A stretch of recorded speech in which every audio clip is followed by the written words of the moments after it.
Hello folks, Everchanger here, and welcome back to more Pokemon Crystal. Last time, we conquered Route 44, I think it was, and we also conquered the Ice Path, and we made our way to Blackthorn City. And this time, you're probably wondering why we are in Goldenrod City right now. Well, there is something that I feel like it is high time we showed. I don't remember if I ever mentioned this house. It is right here next to the bicycle shop in Goldenrod City. If we go right on in here, speak to this woman, she will rate the happiness of the first Pokemon in your party. If you treat your Pokemon nicely, they will love you in return. Oh, let me see your Eevee. I get the feeling that it really trusts you. This is very, very cool. This woman has one of 7 different outputs for Pokemon happiness that she will tell you, and this one means your Pokemon has a happiness value between 200 and 249. And Pokemon that evolve via happiness evolve with a happiness of 220 or greater. And I have confirmed off-screen that Eevee does, in fact, meet this criteria. So I think we are going to get that evolution out of the way in this episode. Now, one thing I'm not sure if I mentioned in an earlier episode of the Let's Play, but is pretty interesting.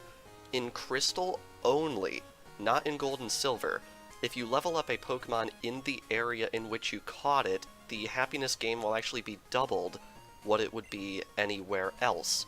There's no way for me to show this, but I feel it would be pretty thematic if we were to evolve Eevee in Goldenrod City. Now, unfortunately, there are no battles we can get into in this area, so I think we're going to use one of our 6 rare candies and use it on our Eevee. Plus, it's about 12 minutes to 6 p.m. right now, and I'd really, really like to get this evolution out of the way before it becomes impossible for the time being. Anyhow, Eevee grows to level 34, and finally, Eevee is evolving.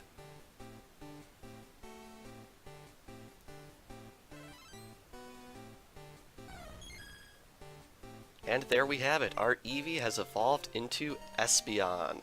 Very, very cool. And with that, I think we are going to make our triumphant return to Blackthorn City. Alright, and here we are in Blackthorn City, and I think we should also check out our newly evolved Espeon's stats. And this is what we're looking at. It is a Psychic type now, which is really, really cool. Has the same moves, but I should notice how we have a Psychic type Pokemon that knows a Dark type move. That's pretty sweet if you ask me. And right over here are its stats, and as you can see, its special attack is very, very high, which is really nice. Now, there's also a move I would like to teach this Espeon to make it even more robust. I believe we have a TM for Shadow Ball right here. I know this is a physical move, but it is a Ghost-type move, and I think it would be really, really fun to have an Espeon that knows a Dark-type move and a Ghost-type move, just for a little bit of variety in that regard. So I think we're going to get rid of Sand Attack, because I personally really don't like that move all that much. I feel like it's a little bit cheap. So there we go. Our Espeon now knows Shadow Ball. Now, I should mention something really quick before we get into the meat of this episode, which is going to be exploring the areas surrounding Blackthorn City. Between last episode and this episode, my computer forced the Windows 10 Fall update thing upon me, and in doing so, it reset all of my audio settings. I've tried to recreate everything the best I can, but if something sounds a little bit off, I do apologize, but that is why. Don't blame me, blame Windows. Anyway, if we come right over here, we have the Pokemart, and like with any other new town, I would like to show off their inventory. Now, you are able to buy Ultra Balls. I'm pretty sure you are allowed to come here to Blackthorn City before attempting to capture Suicune, so if you'd like to have the security of Ultra Balls, there you go. You can also buy Hyper Potions and Max Potions, Full Heals, Revives, Max Repels, and a couple of X items. Very, very nice. Alright, now first thing of note that is really, really special about this area is this house right here, at least I think it's this house. Dragonair's cute, but I don't have it. Do you have Dragonair female? Do you want to trade it for my Dodrio? This is your earliest opportunity to obtain the Pokemon Dodrio. Now you might be wondering, wait, we don't have the opportunity to get a female Dragonair yet. But don't worry, later on in this video we will be finding a way to obtain one, so I'm just going to point this out now. You can obtain Dodrio in this way, and then if you take it to the Pokemon, what is it? They call it the nursery in Gen 7, the daycare, that's what it is. If you take it to the daycare, you can breed it and obtain Doduo. This trait is interesting though, because she will only accept a female Dragonair. Really not sure why that is, but it is definitely interesting. And that Dodrio will be holding a smoke ball if you receive it in a trade, which is really, really interesting. This right here is the Move Deleter's house. Oh yes, I'm the Move Deleter. I can make Pokemon forget moves, even HM moves. Shall I make a Pokemon forget? This is a completely free service that you can use. The main reason for this guy's inclusion is to delete moves that did not exist back in Red, Blue, and Yellow so that you could trade Pokemon backwards, even if they knew some new moves. Now I should point out there is no move relearner in this game, so keep that in mind. Trainer tips. A Pokemon holding a Miracle Berry will cure itself of any status problem. Cool, tell me when we can obtain one. Now, there's one other thing I should point out about this town, which is a little bit awkward. Right over, I believe it's here, on Saturdays, a character named Santos of Saturday will spawn, and he will give you a held item known as the Spell Tag, which is the held item that boosts Ghost-type moves. This brings up something a little bit awkward. I'm recording this on a Sunday. Why, you may ask? I straight up forgot. I legitimately thought it was the Sunday character that spawned here, and the Saturday character was the one we met back on Route 37. But yeah, I was wrong, and I realized it too late, so we're gonna have to come back and check this out later. Anyway, aside from the gym, because there is a gym here, that's all that there is to really explore in Blackthorn City. However, south of Blackthorn City is Route 45. Mountain Road ahead. This route is completely optional. You do not have to do this route at all, but I think we're going to be taking this episode to check it out. But right over here, we actually have an additional entrance to Dark Cave that we did not know about before, which is really, really interesting. So I've brought along our Rattata to give us a flash right here, and I think I should also go use some repels before we get too deep into this. Now, a very, very small sliver of this area is actually accessible from the Violet City side as soon as you get surfed, so there are technically no new Pokemon in this portion of the map. However, there are a couple of items that I would really like to grab. First things first, we have this Revive right here, which is definitely appreciated. And let's see, what else do we have here? This area is interesting because I feel like a lot of people just completely ignore its existence because it's 100% optional. You do not have to go in this area at all if you do not wish to. Anyway, if we sneak around this way, we have this guy. Whoa, you startled me there. I had my black glasses on, so I didn't notice you at all. Why? Okay. What am I doing here? Hey, don't you worry about it. I'll give you a pair of black glasses, so forget you saw me, okay? Sketchy. Black glasses are a held item that power up dark-type moves in the same way the other held items do for other types. Black glasses ups the power of dark-type moves. Yes, very, very cool. There is one more item in this area. Now, I'll be honest, I'm not entirely sure where it is, and I don't want to commit to jumping off any ledges. I think it's over this way, if I'm not mistaken. So let's see if we can find it. I really, really don't want to mess this up because if you jump off certain ledges in this area, you're basically committing to going back to Violet City. Yes, this is it. TM13, this contains Snore, which is a damaging move that only works when your Pokemon is asleep. Very cool. Anyway, if we hop this, we come out right on this side of Dark Cave, and if we surf right across, we are actually deposited on the Violet City side.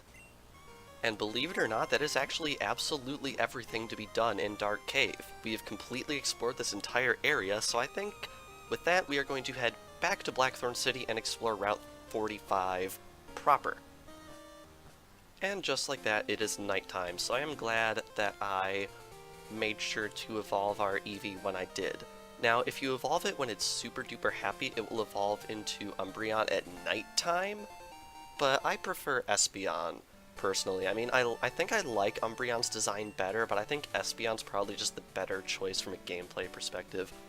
Anyway, we can grab an elixir right there, and this route is very interesting for a couple of reasons.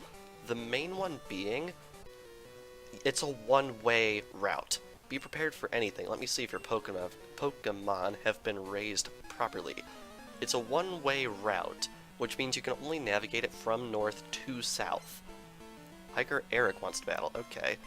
The other interesting thing about this route is it has multiple sides to it, so it will actually require multiple trips down the mountain in order to completely explore, so keep that in mind. Anyway, there are a couple of new Pokemon that we can obtain in the grass in this area. During the daytime, you can obtain Skarmory, which is a really, really cool Pokemon. It's a metal bird. How is that not cool? I really like the word cool recently, as you might have noticed. And during all times of day, you can obtain the Pokemon Gligar, which is a pretty interesting Pokemon in that it is ground and flying type. Unfortunately, in Generation 2, it's not that great because its evolution Gliscor obviously isn't in the game, as it wasn't introduced until Diamond and Pearl. So, yeah, keep that in mind. Anyway, this route will actually come all the way down and meet Route 46 and eventually Route 29. So it's kind of like a shortcut back to New Barktown, but the thing is, by this point in the game, players have Fly.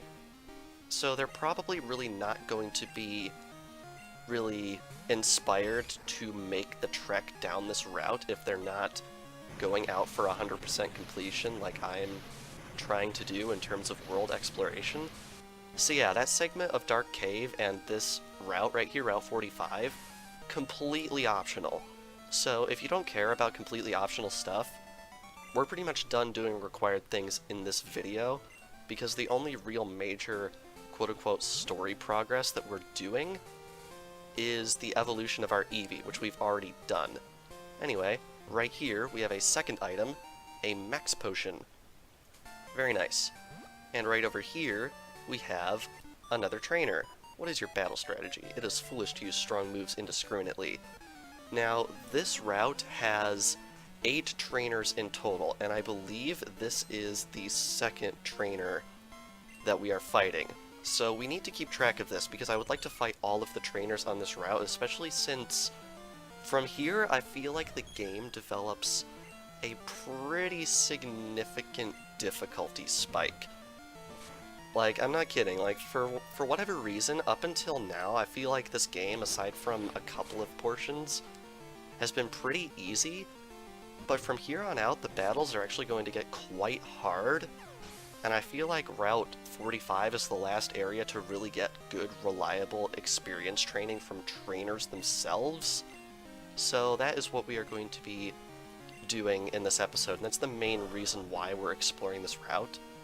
So this episode might wind up being a little bit long, but I'd really like to get the exploration of this route completely squared away before we make any additional progress on our adventure. And for that reason, it might not be the most exciting episode in the world, especially since we're going to have to explore this route multiple times, which is really, really annoying, but what are you going to do?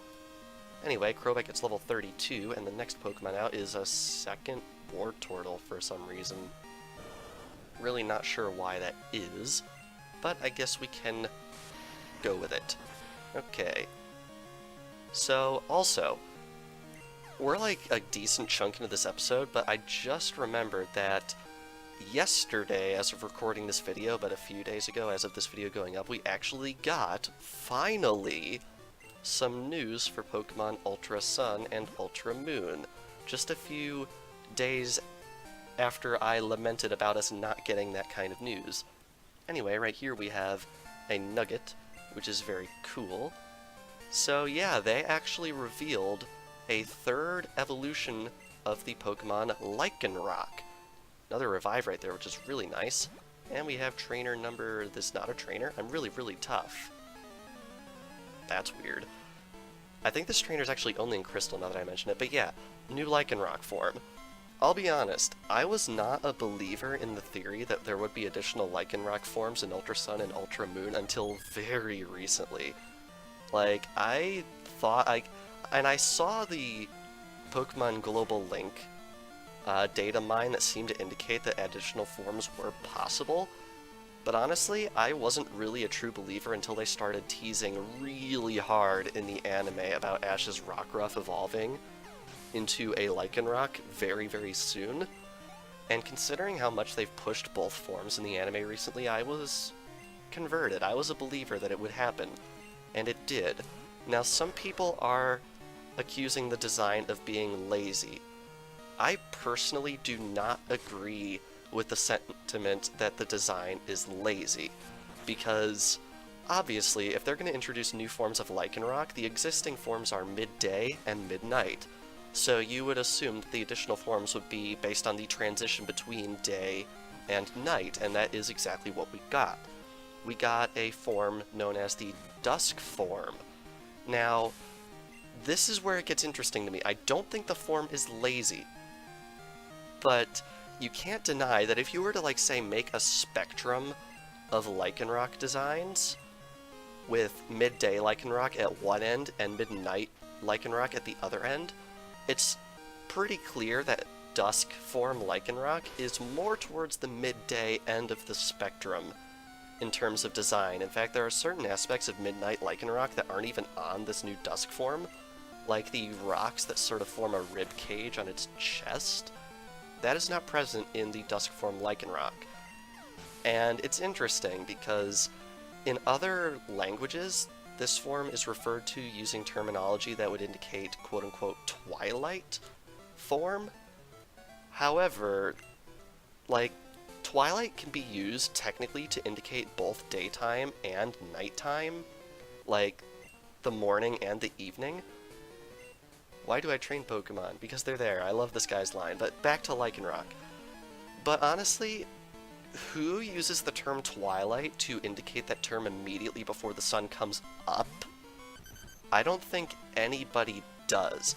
And the fact that they're using the term dusk in the English localization strictly restricts this form to the transition from daytime to nighttime.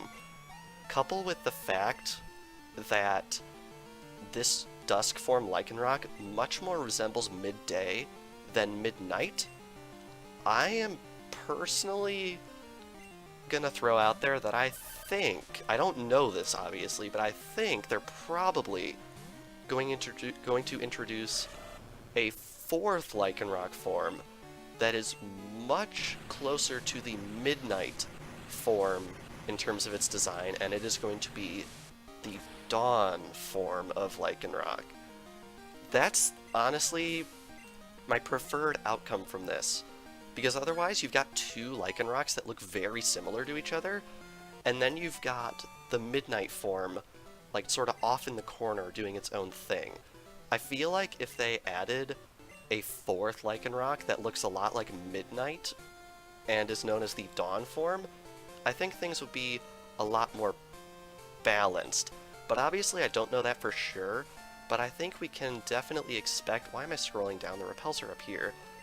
I think we can definitely expect that we'll find out about this new form pretty soon, especially given the fact that Koro is going to be leaking pretty soon, and they're probably going to release a trailer along with it. I think the only reason they revealed this Dusk Lycanroc specifically is because they are going to be featuring it in the anime in an upcoming episode that's airing like 2 days from when this video comes out, and they wanted to get that out there before it got spoiled from other means. Anyway, somewhere around here... Aha, there is a hidden PP up. Very, very nice.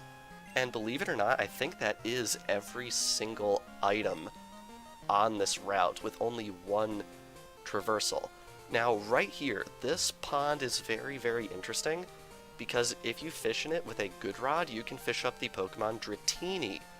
which is a Dragon-type Pokemon. I believe one of the first, if not the first Dragon-type Pokemon that we can encounter. Yeah, I think it is the first one because it's pretty much the only one. But yeah, this Dratini that you can catch in this lake, you can catch multiple obviously, will evolve into Dragonair, which means you can complete that trait in Blackthorn City, and it will later evolve into the almighty Dragonite. You really, really want to look into obtaining a Dratini if you can, if you're really looking for a powerhouse on your team. But I wouldn't recommend getting it here. I'd recommend getting a Dratini here for trade fodder if you want to make that trade in Blackthorn City. If you want your own personal Dratini, I would recommend you wait for reasons I will be explaining later. Anyway, this loops around to Route 46, which we have already explored in full, so I think we are going to head back up the mountain and complete another pass through this route to fight more trainers. Alright, we are back up at the top of the mountain, and I believe there was one trainer right down this way that we could fight. Yeah, right here. I'd like to grab him really quick. My Pokemon are power-packed. But yeah, it's really, really nice that we're finally getting information on Ultra Sun and Ultra Moon. Hiker Perry wants to battle. Very interesting. Because, like, honestly, it's been 2 months to the day, actually, as of the day I'm recording this, that we got confirmation that the game existed.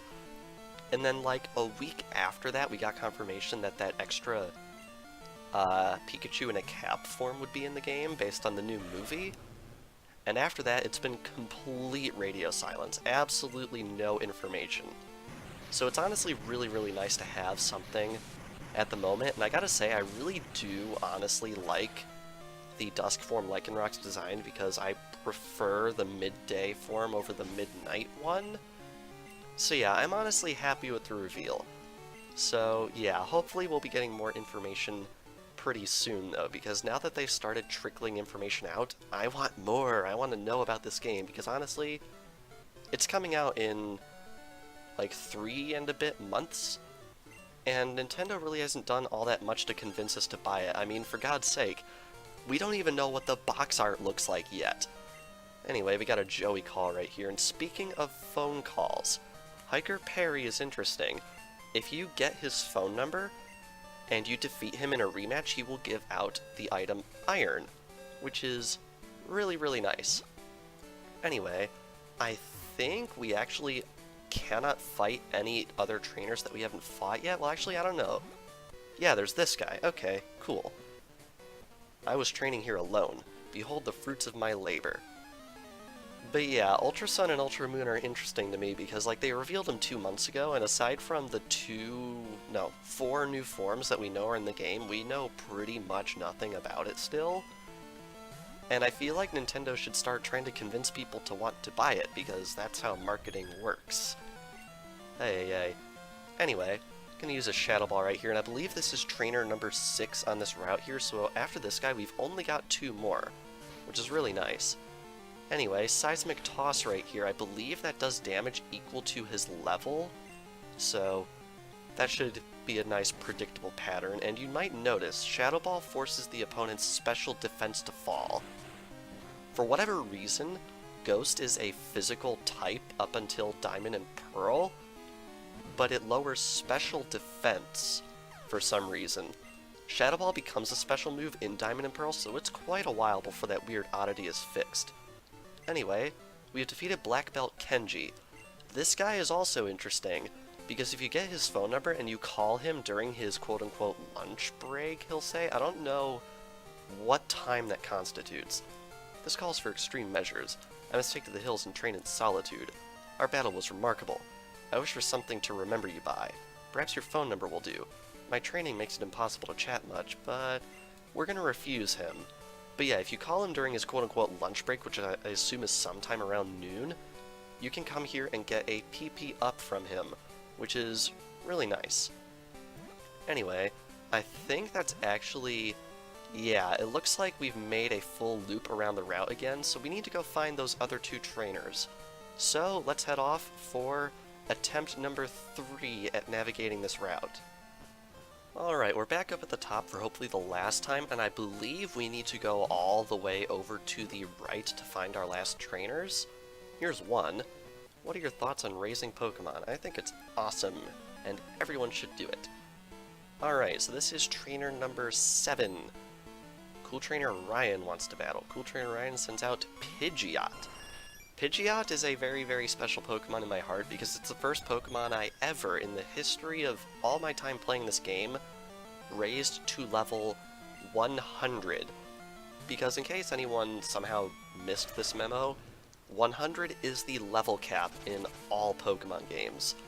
So yeah, I caught a Pidgey, like, I think on my first ever playthrough of Crystal, and I raised it all the way to level 100. Really, really crazy stuff.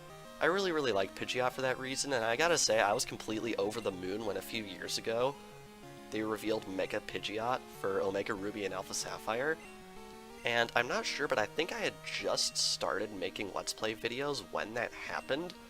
So it's possible that during the Liquid Crystal Let's Play somewhere, an episode airs, not airs, this isn't television, I released an episode where I had my actual first thoughts on that thing, which is really, really crazy to think about. I don't remember for sure, but I mean, I probably talked about it, so yeah, it's really, really crazy to think that it's been that long. Like, when I started making Let's Plays, Omega Ruby and Alpha Sapphire were not out yet, and now we're looking forward to Ultra Sun and Ultra Moon.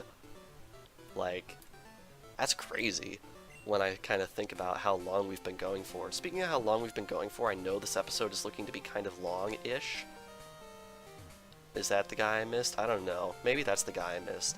But yeah, I apologize if this episode is coming off as a little long, but I do want to fight the remaining trainers, and I think that might actually be the guy, so I'm going to head back up to the top of the route again. Okay, hopefully that actually is the last guy. Am I right? No. Maybe I'm crazy. Like, this route really, really confuses me and gets me all turned around, so I do apologize, but this last trainer might take me a little while to find. Is he down here? No, we fought you already.